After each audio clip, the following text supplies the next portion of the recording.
बिस्मिल्लाहिर्रहमानिर्रहीम। अस्सलाम वालेकुम। मैं हूं मुजाहिद हुसैन और आप देख रहे हैं EDU training YouTube channel. Viewers, आपके लिए एक ताज़ा अपडेट ये है कि हुकूमत की जानिब से उन लोगों को अहल किया जा रहा है दोबारा, ख़ास तौर पर जिन लोगों को डाकखाना के ज़रिए लिफाफे यानी एहसास प्रोग्राम के ख़त भेजे गए थे। अब आप ये बताएं, उस ख़त के ज़रिए हुकूमत ने आपको 12,000 रुपये दिए थे। बहुत सारे लोगों को ख़त मिल गए थे और बहुत सारे लोगों को नहीं मिले थे, डाक के अंदर रह गए थे, ऊपर से कोरोना आ गया था और बाद में 81 शुरू हो गया था। अब अपने कमेंट्स में ये बताना है कि आपको इमरजेंसी कैश का 12,000 मिला था या नहीं, और वो ख़त जिनको आ गया है खत अब उनकी आ रही है सिम।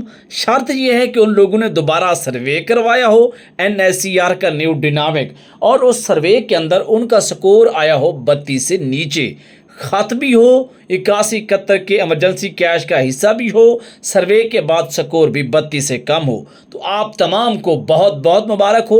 तमाम ख़वातीनो हजरात पाकिस्तान भर से जहां से भी आप देख रहे हैं, आपके लिए गुड न्यूज़ है। आप बेनज़ीर इनकम सपोर्ट प्रोग्राम का हिस्सा ठहरने जा रहे हैं, बशर्त कि आपका स्कोर PMT 32 से नीचे, न्यू डिनामिक सर्वे स्कोर का हिस्सा, और जिनको लिफाफे आए हैं वो अपना स्टेटस 0826 477 या डिवाइस पर जाकर ज़रूर चेक करवाएं। अगर सर्वे बाद में नहीं करवाया, खत आया है, तो फिर चेक करवाने की ज़रूरत भी नहीं है। अल्लाह हाफिज़।